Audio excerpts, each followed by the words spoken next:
नमस्कार दोस्तों। जैसा कि आप जानते हैं कि एक समाज में रह रहे लोग अपनी खुशी के लिए कुछ भी करते हैं और जहां हर तबके के लोग रहते हैं वहां खुशनुमा वातावरण बनाए रखना सबसे बड़ी चुनौती का काम होता है।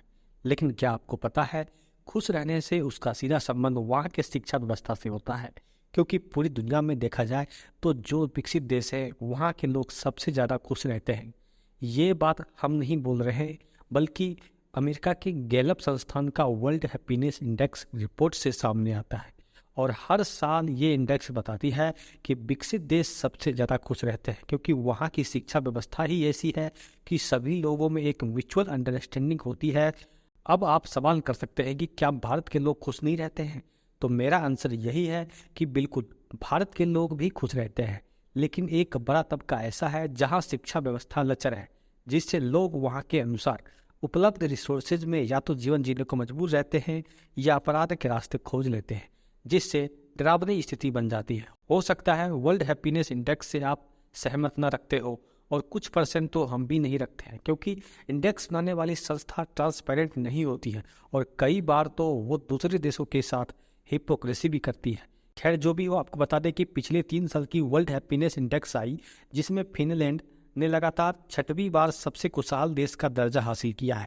यह वर्ल्ड हैप्पीनेस रिपोर्ट का 10वां साल है। संयुक्त राष्ट्र की वर्ल्ड हैप्पीनेस रिपोर्ट 2023 के इस रिपोर्ट में टॉप 20 में कोई एशियाई देश जगह नहीं बनाया है। इस रिपोर्ट में देशों को पिछले 3 साल के जीवन के मूल्यांकन के आधार पर रैंक किया गया है, यानी 2020 से 2022 तक के समय का डाटा लिया गया है। टॉप 10 खुशहाल देशों में फिनलैंड के साथ साथ Denmark, Iceland, Israel, Netherland, Sweden, Norway, Switzerland, Luxembourg और न्यूजीलैंड जैसे देशों ने जगह बनाई है। हालांकि जर्मनी पिछले साल से 2 पायदान गिरकर 16वें स्थान पर आ गया है। अमेरिका, ब्रिटेन और फ्रांस क्रमशः 15वें, 19वें और 21वें स्थान पर है। इस बीच सर्वे में अफगानिस्तान और लेबनान 2 सबसे नाखुश देश हैं। वर्ल्ड हैप्पीनेस रिपोर्ट में दुनिया के सबसे खुशहाल देशों की सूची बनाते समय इन देशों के लोगों की लाइफ स्टाइल, वहाँ की जीडीपी, सामाजिक भागीदारी, बेहद कम भ्रष्टाचार और एक दूसरे के प्रति दिखाए गए प्रेम को आधार बनाया गया है।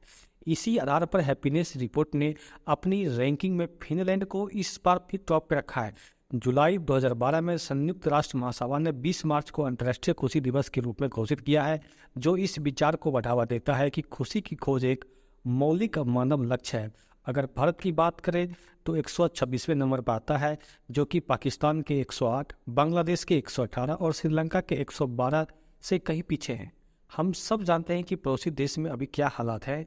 ऐसे में इस रिपोर्ट की सच्चाई पर भी सवाल खड़ा होता है कि आखिर इस रिपोर्ट में किस तरह से डाटा को मैनेज किया गया होगा। ऐसे में दोस्तों, इस पर आपकी क्या राय है, कमेंट करके बताएं।